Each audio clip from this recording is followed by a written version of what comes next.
बच्चों, हम क्लास 12 की गणित का अध्याय 13 प्रायिकता प्रोबेबिलिटी का अध्ययन कर रहे हैं। पिछले सेशन में हमने प्रश्नावली 13.1 के उदाहरण संख्या 5 तक के उदाहरणों को हल किया है, जिनको हमने सहप्रतिबंध प्रायिकता के आधार पर हल किया है। तो बच्चों, आज अपन इस सेशन में उदाहरण संख्या 6 और 7 को हल करते हैं। तो आइए देखते हैं उदाहरण संख्या 6 और इसको अपन हल करते हैं।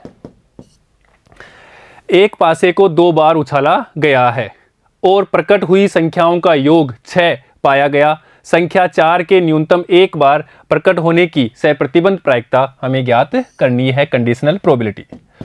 और कंडीशनल प्रोबेबिलिटी अपन जानते हैं ये होती है E/F, अर्थात ये घटना घट चुकी है F और E घटना हमें निकालनी है, इज इक्वल टू PE/F/PF। इसकी सहायता से अपन कंडीशनल प्रोबेबिलिटी के प्रश्नों को सोल्व कर रहे हैं। अब देखो यहाँ पे, अब हमें घटनाएं लेनी है, E घटना कौन सी है और F घटना कौन सी है। F घटना तो हमें ज्ञात करना है, E घटना हमें ज्ञात है। और यहाँ पे दे रखा है कि संख्याओं का योग 6 आना क्या है, पाया गया है, ये घटना ज्ञात है, अर्थात F हो जाएगी। और संख्या 4 के न्यूनतम एक बार प्रकट होने की सहप्रतिबंध प्रायिकता निकालनी है, वो घटना E हो जाएगी। तो बच्चों, अपन घटनाएं मान लेते हैं। माना F घटना ये अपने पास में कौन सी हो गई, F जो हमें ज्ञात है, तो अर्थात संख्याओं का योग 6 आना, संख्याओं का योग 6 आना, ये अपने पास में F घटना हो गई। अब अपन घटना मानते हैं E घटना। E घटना संख्या 4 के न्यूनतम एक बार प्रकट होना, संख्या 4 के एक बार न्यूनतम है ये प्रकट होना,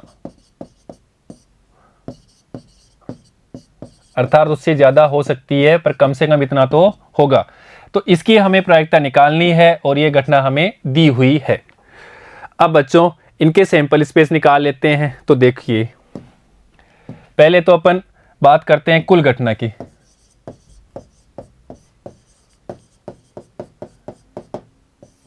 और कुल घटनाएं अपने पास में हो जाएगी, वो हमें पता है, या तो 1 आएगा तो 1 आ सकता है, या 1 आएगा तो 2 आ सकता है, या इसी प्रकार से 1 आएगा तो 3 आ सकता है, 1 आएगा 4 आ सकता है, या 1 आए 5 आए, या 1 आए और 6 आए। इसी प्रकार से पहले पासे पे 2 आए फिर 1 आए, या 2 आए 2 आए 2 आए 3 आए, या 2 आए 4 आए, या 2 5 हो, या 2 6 हो। इसी प्रकार से पहले पे 3 फिर 1 हो, या 3 2 हो, या 3 3 हो, या 3 4 हो, या 3 5 हो, या 3 6 हो। या पहले पे 4 आए फिर 1 4 2, या 4 3, या 4 4, या 4 5, या 4 6, या 5 1 पहले पे 5 फिर 5 2, या 5 3, या 5 4, या 5 5, या 5 6। इसी प्रकार से पहले पे 6 आए फिर 1 आए, फिर 6 आए 2 आए, या 6 3 आए, या 6 4 आए, 6 5 आए और 6 6 आए। तो इस प्रकार से अपने पास में कुल संभावनाएं इतनी बनेगी। अब F घटना देखो, F घटना की संभावना, अर्थात F घटना के लिए संभावना, सैंपल स्पेस कौन कौन से होंगे, अर्थात यहाँ पे देखिए, F घटना हमने मानी है संख्याओं का योग 6 आना, अर्थात संख्याओं का योग 6 आना। यहाँ देखो, यह आ सकता है 5 1 आ सकता है, या 4 2 आ सकता है, या 3 3 आ सकता है, या 2 4 आ सकता है, और कौन सा आ सकता है सर 1 5 भी आ सकता है, या 1 5 आ सकता है। तो ये अपने पास F घटना की संभावना हो गई। अब अपन इसकी प्रायिकता निकालते हैं। तो PF, probability of F, is equal to अनुकूल अपने फेवर में कितनी है, 1 2 3 4 5, तो यहाँ लिखा 5, और कुल कितनी आ गई, ये हो गई 6 × 6 बराबर 36। ये अपने पास में कुल घटनाएं हो गई 36, तो यहाँ लिखते हैं 36। अब हमें निकालना है ई घटना की संभावना, और ई घटना हमने मानी है। यहां पे देखो ई घटना संख्या 4 के एक बार क्या होना था, संख्या 4 के न्यूनतम एक बार प्रकट होना, ये हमने ई घटना मानी है। तो संख्या 4 यहां पे एक बार कम से कम प्रकट हो, तो यहाँ पे संख्या 4 एक बार हो रही है, यहाँ पे हो रही है, यहाँ पे हो रही है, इसमें पूरी में हो रही है, यहाँ पे, यहाँ पे। तो बच्चों ये एक बार ही आएगा, इसको सेट में लिखेंगे, समुच्चय में लिखेंगे, तो ये हो जाएंगे अपना इसकी कुल सैंपल स्पेस अर्थात ई घटना के लिए। तो वो अपने पास प्राप्त होगा 4 1 हो सकता है, या 4 2 हो सकता है, या 4 3 हो सकता है, या 4 4 हो सकता है, या 4 5 हो सकता है, या 4 6 हो सकता है, या 1 4 हो सकता है, या 2 4 हो सकता है, या 3 4 हो सकता है, या 5 4 हो सकता है, या 6 4 हो सकता है। क्योंकि न्यूनतम कम से कम क्या है, 1 4, तो 1 4 कहाँ पे, इस यहाँ पे है, यहाँ पे है, यहाँ पे है, यहाँ पे है, यहाँ पे है, यहाँ पे है, और यहाँ पे देखो। जब अपन को सेट में लिखेंगे तो ये क्या आएगा, एक बार ही आएगा। तो इस प्रकार से हमारी ई घटना की संभावना हो गई 1 2 3 4 5 6 7 8 9 10 11। अब अपन बात करते हैं इन दोनों घटनाओं में कॉमन क्या है, ई इंटरसेक्शन एफ, अर्थात यहाँ पे और यहाँ पे कॉमन क्या है। तो यहाँ तो 4 4 है कहीं ना कहीं, तो यहाँ पे 4 केवल इसमें है, एक तो यहाँ पे 4 है और एक यहाँ पे 4 है, और ऐसी प्रकार से यहाँ पे भी ये भी 4 है, 4 2 है, और यहाँ पे ये 2 4 है। अर्थात ये दोनों में क्या है, उभयनिष्ठ है। इसलिए यहाँ पे अपन बात करेंगे 4 2 हो सकता है या 2 4 हो सकता है। अब इसकी हमें प्रायिकता निकालनी है, तो probability of E intersection F equal to favour में कितना है 2 अपॉन कुल कितना है 36। तो बच्चों देखिएगा फॉर्मूले के हिसाब से, सूत्र से, P E upon F is equal to P E intersection F upon P F. और P इंटरसेक्शन F का मान हमने निकाल लिया 2/36, तो यहां लिखेंगे 2/36 अपॉन प्रोबेबिलिटी ऑफ F, और प्रोबेबिलिटी ऑफ F हमने निकाला 5/36। ये प्रोबेबिलिटी ऑफ F 5/36, तो यहां लिखते हैं 5/36। 36 से 36 कैंसिल, तो हमारे पास प्राप्त हो रहा है 2/5। तो अपन कह सकते हैं कि प्रोबेबिलिटी ऑफ E आने की घटना जब F घट चुकी हो वो होता है 2/5। तो इस प्रकार अपन क्वेश्चन को सॉल्व कर लेते हैं। ठीक है बच्चों, बड़ा इंटरेस्टिंग क्वेश्चन होता है, बस फॉर्मूला आना चाहिए, हमें इंटरसेक्शन आना चाहिए, और किस प्रकार से घटनाएं माननी है। एक घटना में ज्ञात है उसको हमें एफ मानना है, और जो घटना में ज्ञात करनी है उस घटना को हमें ई मानना है। ऐसा भी मान सकते हैं, ऐसा जरूरी नहीं है कि इसको ऐसा ही मानना हो, किसी भी रूप में मानो। इसको ऐसे मान लेते हैं ए अपॉन बी, अर्थात ये घटना क्या है, घटित है, और इसकी हमें प्रायिकता ज्ञात करनी है। तो इसमें कोई प्रॉब्लम नहीं है। यहाँ पे अपन लिख देंगे P A intersection B upon P B. ठीक है बच्चों, तो इस प्रकार अपन क्वेश्चन को सॉल्व कर लेते हैं। बस ये पता होना चाहिए ये घटना क्या है, अपॉन में है, ये घटित हो चुकी है, तो यहाँ पे जिसकी प्रोबेबिलिटी आएगी वो उसी की प्रोबेबिलिटी आएगी जो घटना घटित हो चुकी है। ठीक है बच्चों, अब बात करते हैं नेक्स्ट उदाहरण की। तो देखो, एक सिक्के को उछालने के परीक्षण के ऊपर विचार करते हैं। यदि सिक्के पर चित्त प्रकट हो तो सिक्के को पुनः उछालना है, परंतु यदि सिक्के पर पट प्रकट हो तो हमें क्या करना है, उस बार पासा उछालना है। अर्थात यहां देखो बच्चों, एक बार सिक्का है और एक पासा है, घटना दोनों समान नहीं है। यदि घटना कम से कम एक पट प्रकट होना का घटित होना दिया है, देखो बच्चों दिया है, अर्थात ये घटना कौन सी हमें ज्ञात है। इसके बाद में तो घटना पासे पर 4 से बड़ी संख्या प्रकट होने की हमें सह प्रतिबंध प्रायिकता ज्ञात करनी है। तो पहले तो अपन मान लेते हैं कि ई घटना कौन सी है और एफ घटना कौन सी है। माना एफ घटना जो हमें घटित हो रखी है, दे रखी है, तो यहाँ पे दिया हुआ है कि सिक्के पर पट प्रकट होना, एक पासे को फेंका जाता है यदि घटना कम से कम एक पट प्रकट होना दिया है, अर्थात कम से कम एक पट प्रकट होना, यह घटना हम मान लेते हैं एफ है। अब मानते हैं ई घटना, और ई घटना है पासे पर 4 से बड़ी संख्या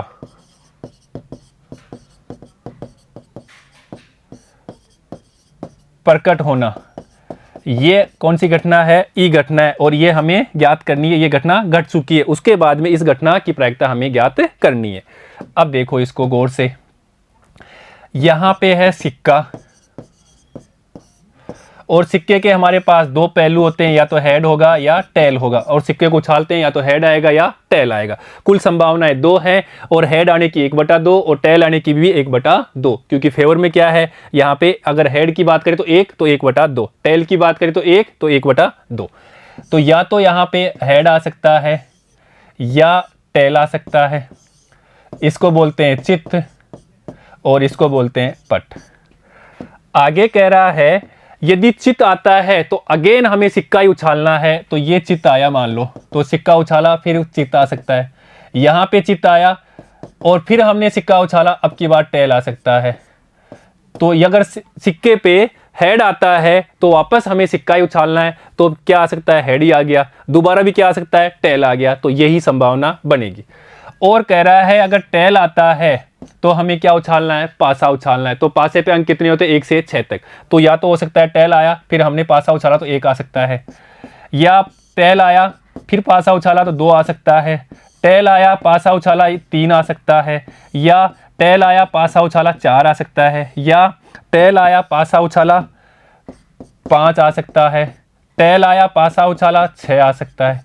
तो इस प्रकार से टेल आता है तो पासा उछाला तो 1 आ सकता है, या 2 आ सकता है, या 3 आ सकता है, या 4 आ सकता है, या 5 आ सकता है, या 6 आ सकता है। और हेड आता है तो हमने अगेन सिक्का ही उछाला, तो हेड आया तो हेड ही आ सकता है, हेड आया तो या टेल आ सकता है। तो ये अपने पास में सैंपल स्पेस हो गए। तो ये अपने सैंपल स्पेस हो गए, हेड हेड, हेड टेल, या टेल और उसके बाद पासा उछाला तो 1, टेल पासा उछाला तो 2, टेल पासा उछाला तो 3, टेल पासा उछालते हैं तो 4, या 5, या 6। तो ये अपने पास में कुल घटनाएं हो गई। अगर ये घटनाएं समान होती तो अपन इसकी प्रायिकता यहाँ पे कुल बटे निकाल लेते, परंतु यहाँ पे ध्यान दीजिए,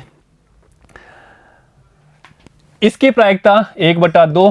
फेवर में कितने हैं? फेवर में अगर हेड आएगा 1 और कुल कितने हैं? 2, तो 1/2। इसी प्रकार इसकी भी 1/2। अब बात करते हैं यहाँ पे हेड आने की प्रायिकता तो 1/2 ही है, 1/2।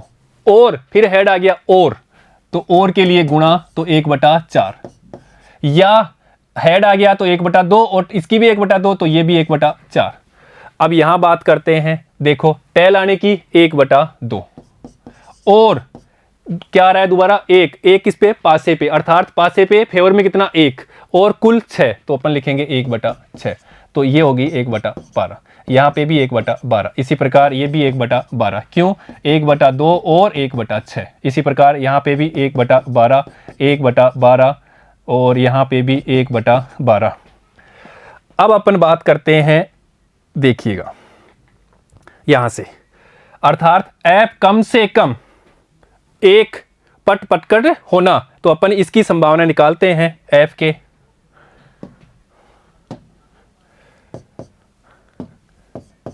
f आने की कुल संभावनाएं,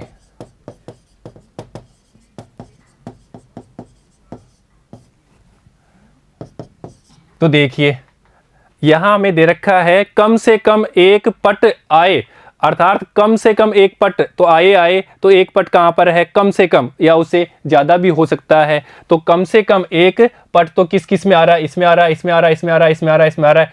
और तो अपन लिख सकते हैं इसको, कम से कम 1 पट आए तो हेड आए या टेल आए, या क्या हो सकता है? टेल आए 1 आए, या टेल आए 2 आए, या टेल आए 3 आए, या टेल आए 4, या टेल 5, या टेल 6। अब बच्चों इसकी प्रायिकता निकालनी है हमें, प्रोबेबिलिटी ऑफ f। इसके लिए ये दोनों घटनाएं, मौलिक घटनाएं अलग अलग है, इसलिए अलग अलग प्रायिकता निकालनी है इनकी। तो देखिए कैसे निकालेंगे। या तो प्रोबेबिलिटी निकालनी है हमें किसकी? इसकी हेड टेल की। ये हमारा पास क्या कर्मित युग्म हो गया, ये उसका सेट हो गया और ये प्रोबेबिलिटी का हो गया। या के लिए प्लस प्रोबेबिलिटी ऑफ इसकी, तो अपन यहां पे लिखेंगे, ये लीजिए T1। या यहां पे इसकी प्रोबेबिलिटी आ सकती है, तो यहां पे प्रोबेबिलिटी समुच्चय Ti 2 आए, या प्रोबेबिलिटी सेट और ये कर्मित युग्म T4 T3 आएगा, तो 3 लिख देते हैं, 2 के बाद 3, तो ये 3। या प्रोबेबिलिटी ऑफ इसकी आए, तो देखो ये सेट T4, या प्रोबेबिलिटी ऑफ T5, या प्रोबेबिलिटी ऑफ T6। और इनकी प्रोबेबिलिटी हम जानते हैं, ये निकाल चुके हैं, यहां से भी हमने निकाला है। देखो यहां पे अपने पास प्राप्त है 1/4, 1/12, 1/12। तो यहां पे अपन लिख सकते हैं probability of F is equal to 1/4, यहाँ पे 1/12 प्लस 1/12 प्लस 1/12 प्लस 1/12, फिर यहाँ पे प्लस 1/12 और 1 2 3 4 5 6, तो 1 2 3 4 5 और ये 1/12। इसकी भी 1/12, इसकी 1/12, 1/12, 1/12, 1/12, 1/12 6 बार हो गया, तो 1 2 3 4 5 6, तो 1 2 3 4 5 6। इसको सोल्व करते हैं तो देखिएगा अपने पास में 1/4 प्लस यहाँ पे 12 और यहाँ पे हो जाएगा 6, तो इज इक्वल टू यहाँ अपन ले सकते हैं 1/2 ले ले, तो यहाँ पे 4 ले लेते हैं अपन, तो 1 + 2, तो इज इक्वल टू 3/4। तो ये प्रोबेबिलिटी हो जाएगी F के आने की। अब अपन बात करते हैं ई घटना की। ई घटना के लिए बस यहाँ पे ध्यान रखना, दोनों घटनाएं मौलिक घटनाएं समान नहीं है, इसलिए अपन अलग अलग प्रायिकता लेकर के इस प्रकार से सोल्व करना है। अब देखो बच्चों, ई घटना, और ई घटना हमने यहाँ पे मानी है पासे पर 4 से बड़ी संख्या आना, पासे पर 4 से बड़ी संख्या आना। अब पासे पर 4 से बड़ी संख्या कौन कौन सी आ रही है, यहाँ पे 2 ही आ रही है सर, या तो TI 5 आए या TI और 6 आए। तो यहाँ पे लिखेंगे इसके लिए या तो 5 आएगा या 6 आएगा, ये 2 ही घटनाएं होंगी। और इसकी अपन प्रायिकता निकालते हैं, तो प्रायिकता निकालने की जरूरत ही नहीं है, पहले अपन इंटरसेक्शन देखते हैं। तो E इंटरसेक्शन F, अर्थात इन दोनों में क्या कॉमन है, यहाँ पे देखो बच्चों, इन दोनों में, ये इसकी घटना में तो घटना यही दोनों कॉमन है, अर्थात अपन लिख सकते हैं यहाँ पे कि ये कॉमन है, TI 5 आए या TI और 6 आए।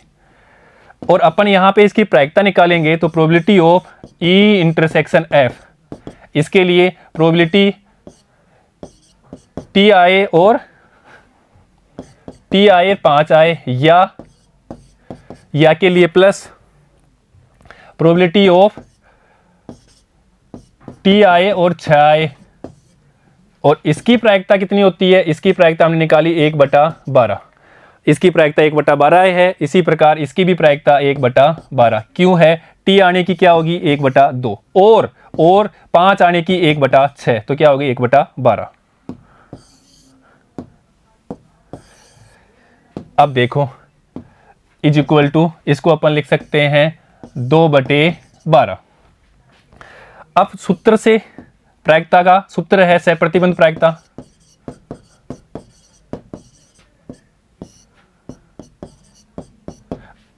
PE/F, जब F घटना घट चुकी है, अर्थात PE इंटरसेक्शन F/PF। और P इंटरसेक्शन F का मान अपन यहां से ले लेंगे, is equal to 2/12 upon probability of F। तो प्रोबेबिलिटी ऑफ F का मान अपन निकाल चुके हैं 3/4, तो यहां लिख देंगे अपन 3/4, ये को भी काट देंगे तो 1/6 इज इक्वल टू 4/18, या अपन इसको लिख सकते हैं 2/9, तो हमारे पास प्राप्त हो जाएगी प्रायिकता E/F, अर्थात F घटना घट चुकी है, उसके बाद में E घटना की प्रायिकता 2/9 प्राप्त होगी और यही घटना हमारा आंसर है। तो बच्चों इस प्रकार से अपन क्वेश्चन को सोल्व कर लेते हैं। ये घटना क्या थी, घट चुकी थी। यहाँ दिया हुआ है कि यदि पासे को फेंका जाता है तो कम से कम एक पट प्रकट होना दिया गया है, एक प्रकट होना ये दिया गया है, अर्थात ये घटना घटित हो गई है। उसके बाद में पासे पर 4 से बड़ी संख्या आना, इसकी हमें प्रायिकता निकालनी है। तो बच्चों यहाँ पे ध्यान देना, दोनों घटनाएं थी, दोनों मौलिक घटनाएं